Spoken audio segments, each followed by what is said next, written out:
이 시간 하나님께서 우리에게 주시는 말씀은 누가복음 4장 39절부터 44절까지 말씀입니다. 신약성경 95면입니다. 누가복음 4장 39절에서 44절까지 말씀을 제가 봉독해 드리도록 하겠습니다. 예수께서 가까이 서서 열병을 꾸짖으신데 병이 떠나가고 여자가 곧 일어나 그들에게 수종드니라. 해질 무렵에 사람들이 온갖 병자들을 데리고 나오매 예수께서 일일이 그 위에 손을 얹으사 고치시니 여러 사람에게서 귀신들이 나가며 소리질러 이르되 당신은 하나님의 아들이니이다. 예수께서 꾸짖으사 그들이 말함을 허락하지 아니하시니 이는 자기를 그리스도인 줄을 알미러라. 날이 밝음에 예수께서 나오사 한적한 곳에 가시니 무리가 찾다가 만나서 자기들에게 떠나시지 못하게 만류하려 하매 예수께서 이르시되 내가 다른 동네들에서도 하나님 나라 복음을 전하여야 하리니 나는 이 일을 위해 보내심을 받았노라 하시고 갈릴리 여러 회당에서 전도하시더라. 아멘. 오늘 말씀을 생각하면서 한번 따라하겠습니다. 예수님의 제자로 예수님처럼 살겠습니다. 아멘. 여러분, 어느 날 우리가 눈을 갑자기 아침에 떴는데 내가 끔찍한 벌레로 변해 있다면은 아마 생각만 해도 소름 끼치는 일일 것입니다. 바로 그런 충격적인 설정으로 시작하는 작품이 프란츠 카프카의 이 단편소설 변신이라는 그런 단편소설 내용입니다. 벌레로 변한 자기를 보고 가족들은 기절초풍하고 집에 있는 혼비백산에서 도망쳐 버립니다. 그래서 어머니가 기절하고 아버지는 이 지팡이로 그를 위협해서 방으로 들여보낸 뒤에 문을 확 닫아버리죠. 결국 주인공은 가족들에게 완전히 외면당한 채 버려져서 희망을 잃고 서서히 자신의 방에서 죽어가는 내용을 표현하고 있습니다. 여러분, 내가 벌레가 된다는 것 사실 상상하기도 싫은 일일 것입니다. 그런데 예수님이 바로 그 주인공과 같이 하나님이 인간의 몸으로 입고 오셨다라는 것이죠. 창조주 하나님이 피조물인 사람이 되어서 그것도 모자라서 사람의 죄를 뒤집어 쓰고 십자가에 달려 죽으셨다. 이것은 도무지 우리가 이해할 수 없는 하나님의 전적인 은혜일 뿐입니다. 이토록 하나님은 우리에게 은혜와 사랑을 베푸셨는데 이제 우리는 이 부분에 대해서 알고 깨닫는다면 우리가 어떻게 살아야 될 것인가를 분명히 설정하고 살아야 될 것입니다. 바울은 고린도전서 11장 1절에서 이렇게 선언하고 있습니다. 내가 그리스도를 본받는 자가 된 것 같이 너희는 나를 본받는 자가 되라. 여기서 이 그리스도를 본받는 자란 바로 내가 예수로 살아가는 것이다라고 말할 수 있는 것입니다. 한번 따라하겠습니다. 예수로 살자. 한번 더 하겠습니다. 예수로 살자. 저와 여러분 모두 예수님처럼 사시길 바랍니다. 우리가 예수로 살기 위해서는 우선은 육신의 몸으로 오시고 하나님이신 예수님을 잘 배우고 알아야 할 것입니다.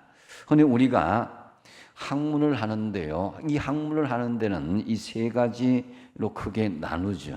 첫째는 자연의 세계를 공부하는 것이 있는데 그것이 자연과학이라는 것이고 또 이 자연과학은 바로 만물의 이치를 연구하는 학문이다라고 할 수 있습니다. 그 또 한 가지는 사람에 대한 공부인데 요즘 유행하는 인문사회학이라고 할 수 있습니다. 사람은 어떤 존재인지, 어디서부터 기원하는지, 왜 살아야 되는지 이런 부분에 대해서 공부를 하게 되죠. 그리고 하나님에 대한 공부, 곧 신학이 있습니다. 우리가 하나님과 예수님을 모르고는 바로 자연과 사람을 알 수가 없는 것입니다. 이사야서 6장에 보면은 이사야가 하나님의 온전한 부름을 받기 전에 수많은 성전을 들락날락했습니다. 그런데 6장 부분에서 하나님을 대면하고 만나는 장면에서 이사야가 하나님을 깨닫게 되죠.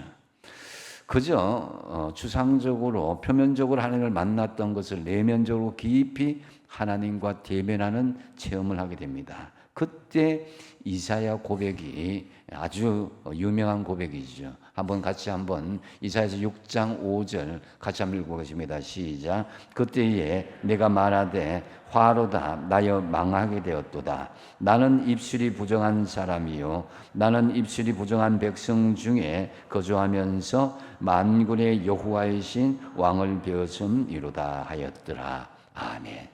자, 하나님을 배고 나니까 자기의 죄가 드러난 거예요. 자기의 죄의 통로 입술이 부정한 사람이다라고 하나님 앞에 내가 죽게 되었도다. 하나님을 진심으로 만나고 나니까 두려움이 생긴 거죠. 물론 나중에 서랍 천사가 와서 그 입술을 찢어서 새롭게 만들어주긴 했지만은 이때에 이사야 선지자가 제대로 하나님을 만나니까 자기 인간의 본성을 깨닫게 되었다. 죄의 그 본성을 깨닫게 된 것이다 라는 거죠. 어쨌든 하나님을 바로 아는 사람이 바로 인간을 알게 되고 자연의 이치를 알게 될 것입니다. 그래서 하나님 공부가 제일 귀한 공부인 것입니다. 그런 의미에서 육신의 몸으로 오신 하나님이신 예수님을 배우고 예수님처럼 사는 것, 이것이 우리의 삶의 실습처럼 우리가 이어져야 된다라는 거죠. 그렇다면 우리가 어떻게 해야 내가 예수로 살 것인가? 오늘 본문을 통해서 보여주시는 예수님의 행적을 통해서 우리가 알 수가 있습니다. 맨 처음에는 우리가 예수처럼 살기 위해서는 예배 후에 찾아가는 사역이 있어야 된다라는 거죠. 예수님처럼 살기 위해서는 먼저 예배의 삶이 있어야 되는데요. 이 38절 상반절을 보면은 예수께서 일어나 회당에서 나갔다 그랬습니다. 예수님께서 회당에서 나가셨는데 예수님께서 회당에서 무엇을 하셨겠습니까? 말씀을 읽고 강론을 하신 것입니다. 오늘날로 하면은 교회당에서 예배를 드린 것과 같은 것이다라는 거죠. 예수님처럼 우리가 살기 위해서는 늘 말씀을 가까이 하고 예배의 삶을 먼저 드리도록 힘써야 될 것입니다. 말씀과 예배는 성도의 삶의 중심이어야 되는 거죠. 이집트는 이 국민 90%가 이슬람 교도입니다. 그래서 이슬람 나라라고 할 수 있는데요. 이슬람 국가의 동맹 중에서도 아주 형님 노릇을 하고 있는 나라입니다. 그런데 이집트에는 기적적으로 10%나 되는 많은 그리스도인들이 지금 신앙 생활하고 있습니다. 주류인 이슬람 정부에서는 그들을 회유하기 위해서 굉장히 사회적인 불이익을 주기도 하죠. 그들은 아무리 공부해도 좋은 직장에 다닐 수가 없고 또 특히 이제 정부 기관에 입사할 수도 없는 제도적인 그 장치를 두었습니다.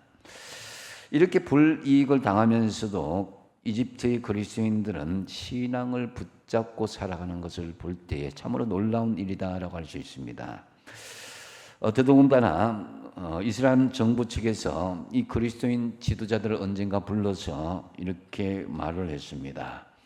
이게 왜냐하면은 그들이 이제 영향을 끼칠까 싶어서 이슬람 사람들에게 그들끼리의 공동체를 형성할 수 있도록 제안을 했는데 그 제안에 가만히 내용을 들어보면은 그건 참으로 불편한 제안일 수도 있는 내용이었습니다. 그것은 바로 너희들에게 신앙의 자유를 주겠고 그 대신 너희는 모카탐이라는 그 곳에 가서 쓰레기가 그 이집트의 모든 도시 그 수도권의 쓰레기를 모으는 곳입니다. 그곳에서 신앙의 자유를 주겠다라는 거죠.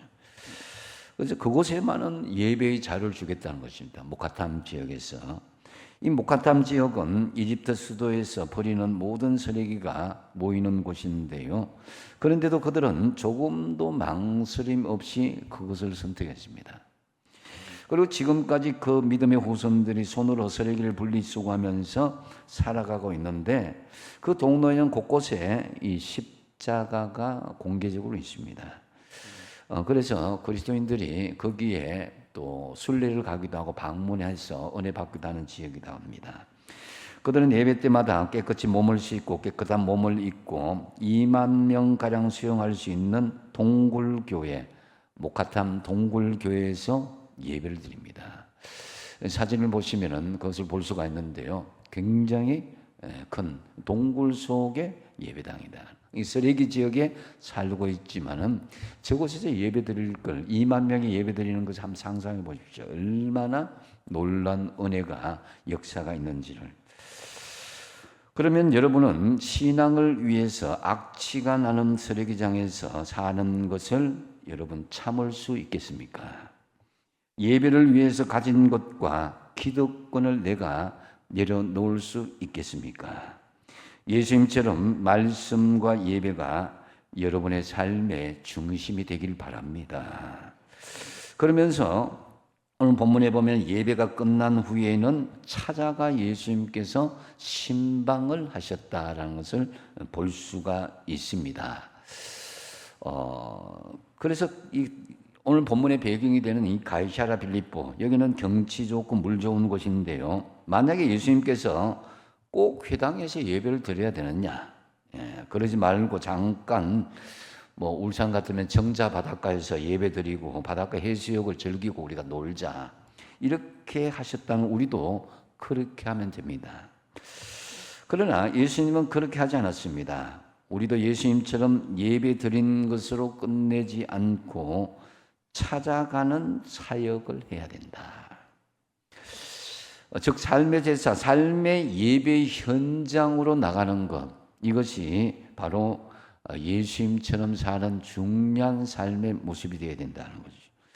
여러분 잘 알고 있는 말씀 로마서 12장 1절 하반절에 같이 한번 읽어보겠습니다. 시작. 너희 몸을 하나님이 기뻐하시는 거룩한 산 제물로 드리라. 이는 너희가 드릴 영적 예배니라. 아멘.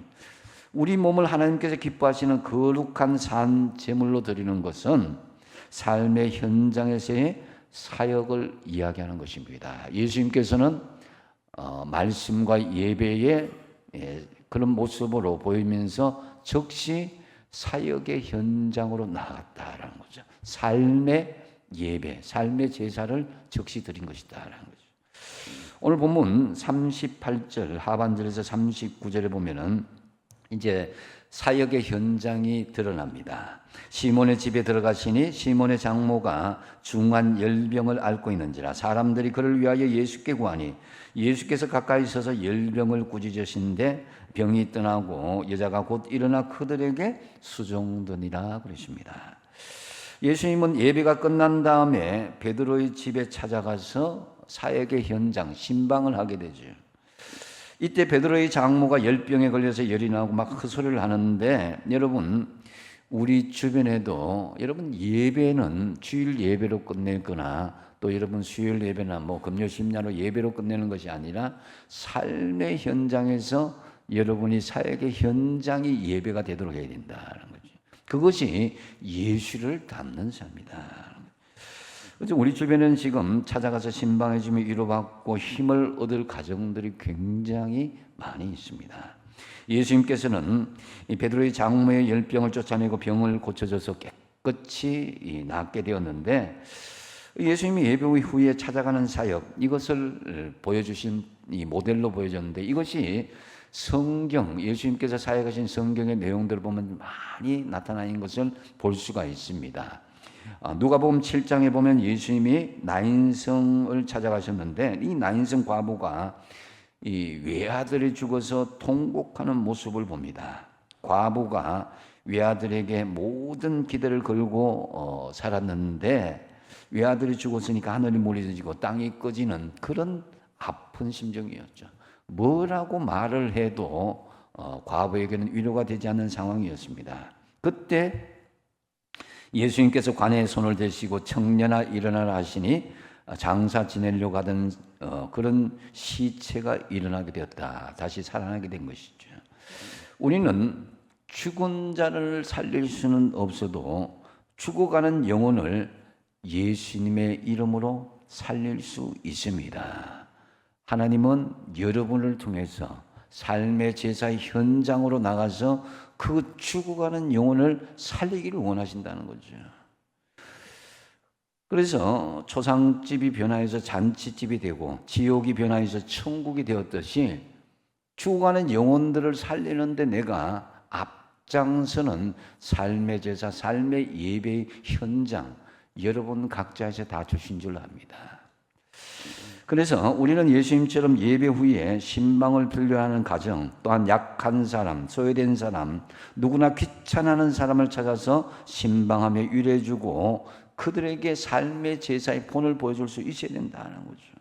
그래서 예배 후에 찾아가시는 사역으로 예수님처럼 사시기 바랍니다. 하나님은 큰 거 원하지 않습니다. 우리 주변에 가장 친근한 이웃들, 작은 예수들이 있음을 우리에게 보여주셨습니다. 두 번째는 우리가 어떻게 예수로 살 것인가?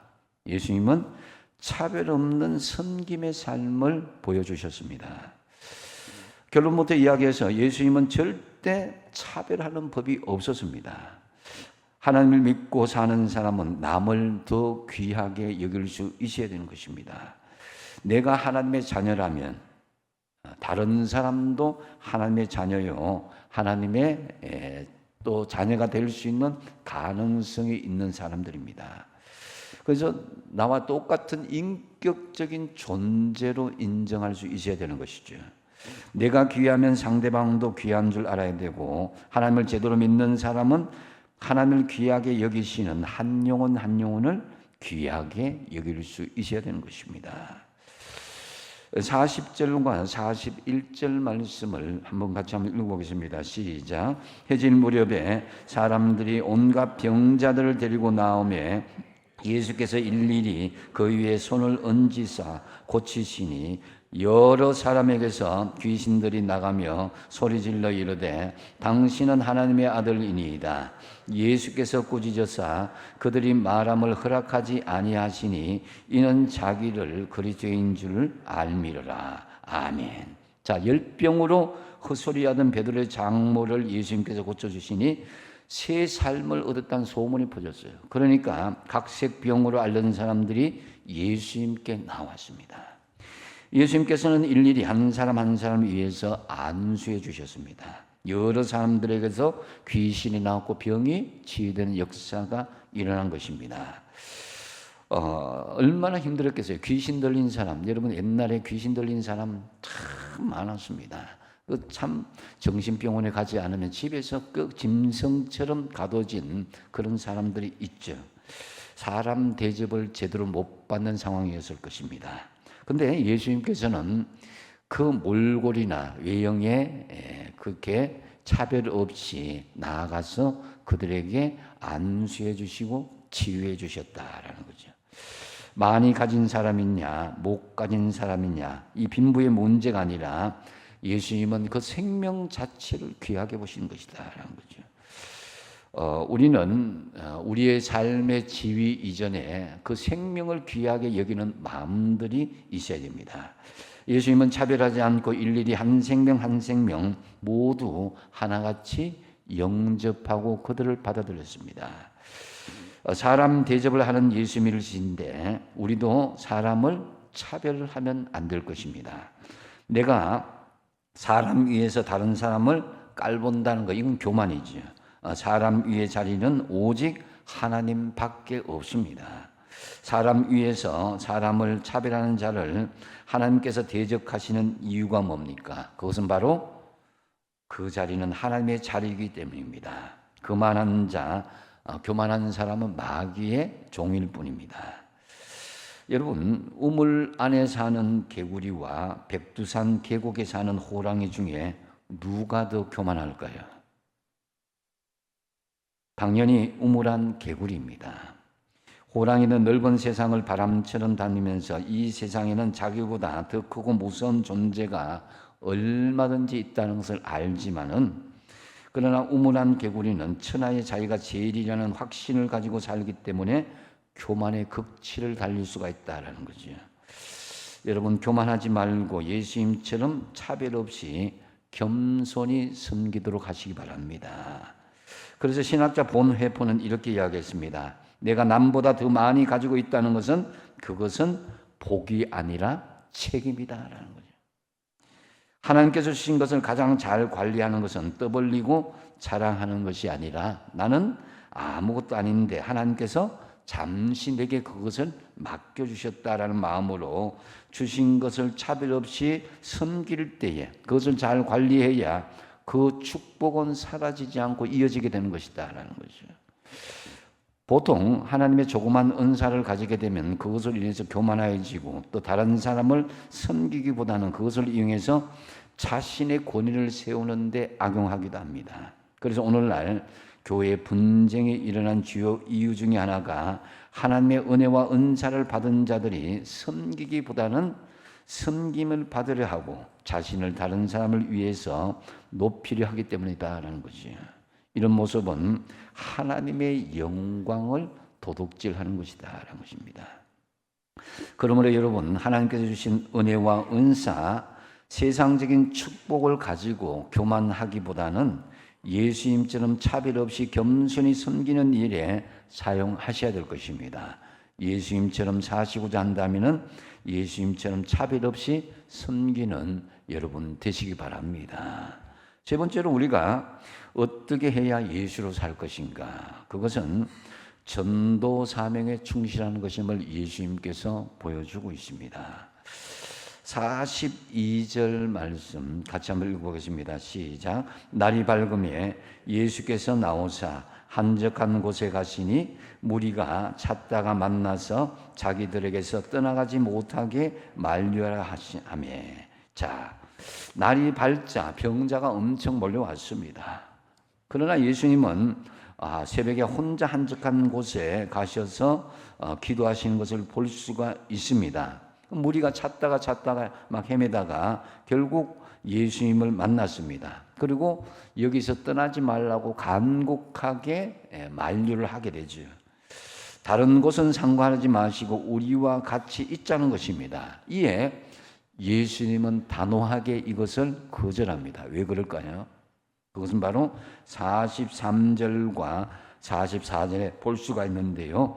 예수께서 이르시되 내가 다른 동네에서도 하나님의 나라 복음을 전하여야 하리니 나는 이 일을 위하여 보내심을 받았노라 하시고 갈릴리 여러 회당에서 전도하셨다 그러십니다. 내가 너희 집에만 너희 동네만 있으면은 저 동네 사람들은 어떻게 하겠냐는 것입니다. 하나님이 예수님을 이 땅에 보내신 것은 전도를 하기 위해서 보내셨다고 자신의 사명을 예수님 스스로 밝혀주셨습니다. 사명을 위해서는 한 곳에 매여 있는 것이 아니라 끊임없이 전진하고 나아가야 되는 것입니다. 머물러 있으면 안 됩니다. 이 정도 하면 되겠지라는 생각을 가지지 말고 사명은 우리의 숨이 끊어지는 그 순간까지 이어지게 되는 것입니다. 우리 성도의 가장 큰 사명은 전도의 사명입니다.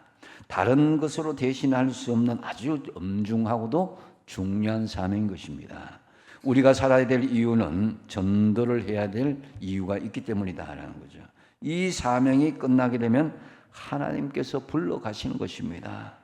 전도하는 사명을 위해서 예수님이 열심히 일하신 것처럼 여러분들도 예수님처럼 전도의 사명에 충실하시기 바랍니다. 예수님은 전도의 사명에 충실하셨는데요. 예수님처럼 살기 위해서 이 전도의 사명을 망각하지 말아야 된다는 거죠. 여러분 자세히 보면요. 목적지가 없고 사명이 없이 사는 사람들은 불쌍한 사람입니다. 왜냐? 내가 효도할 사명이 없다면은 그것은 고아가 되는 거죠. 그 사람 고아라는 거죠. 또 학생이 사명이 없으면 그 학생은 배우지 못하고 있다는 거죠.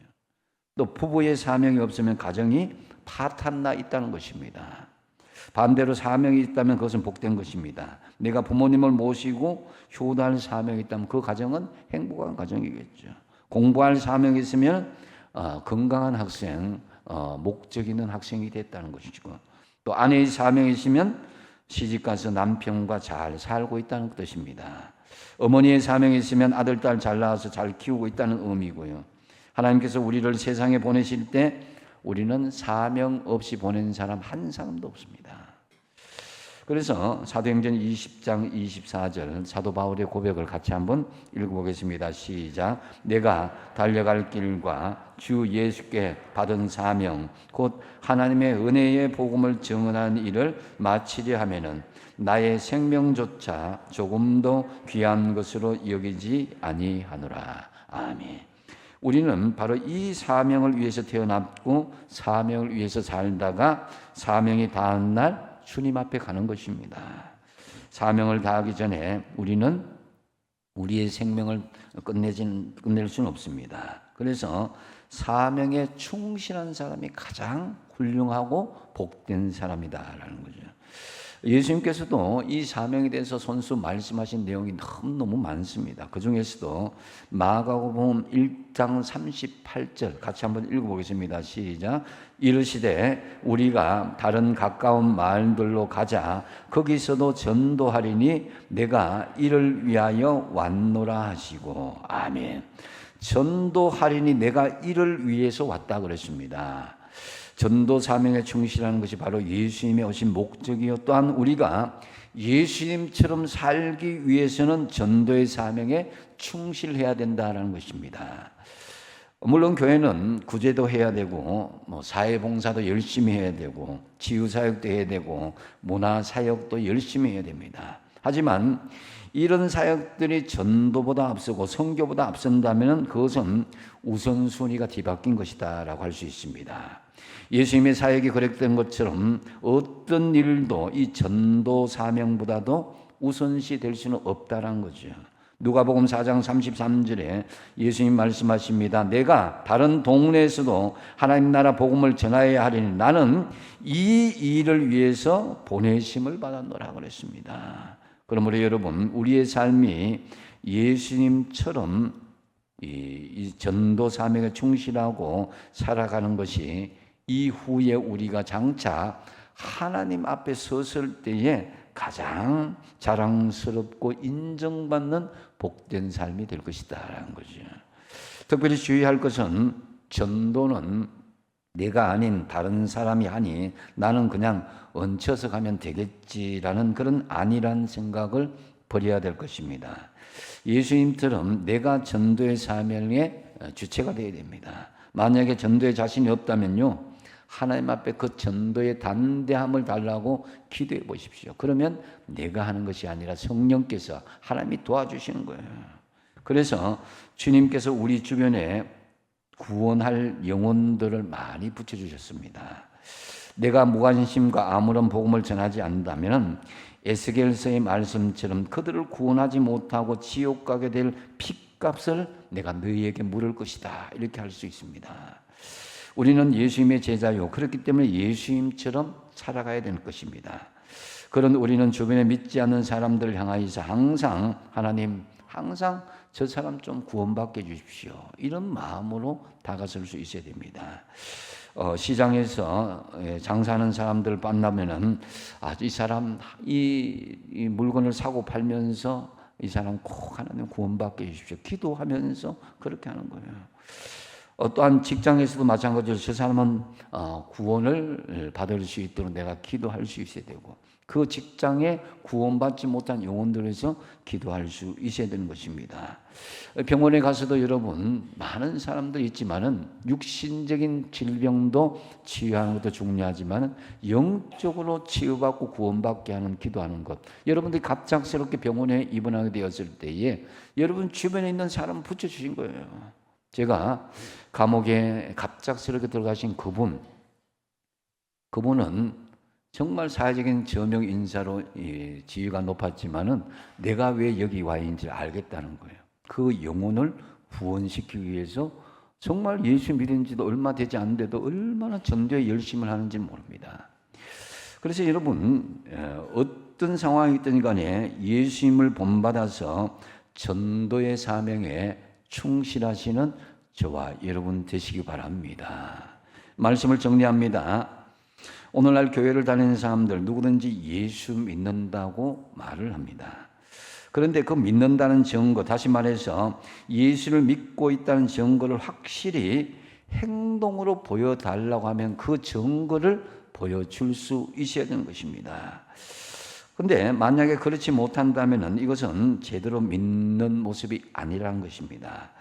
그냥 종교적인 행위만 하고 있을 뿐입니다. 믿음은 무엇을 아는 지식에 머물러 있는 수준이 아닙니다. 믿음은 되겠지 하는 가져 막연하게 생각하는 희망사항도 아닙니다.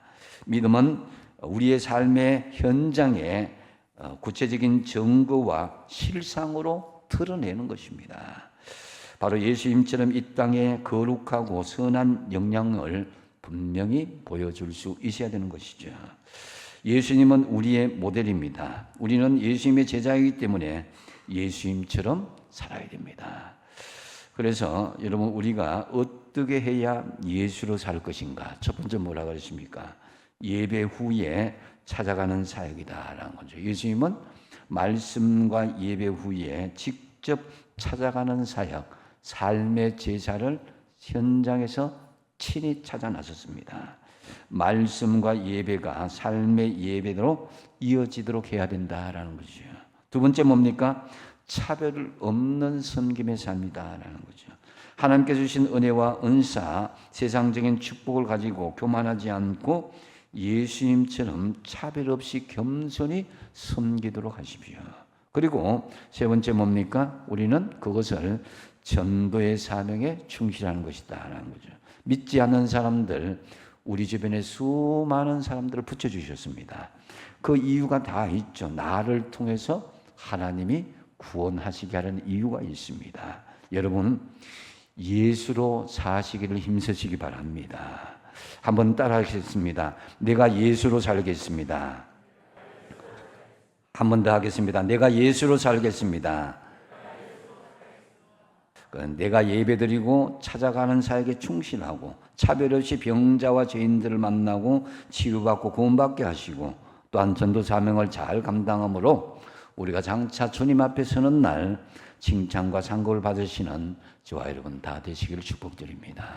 기도하겠습니다.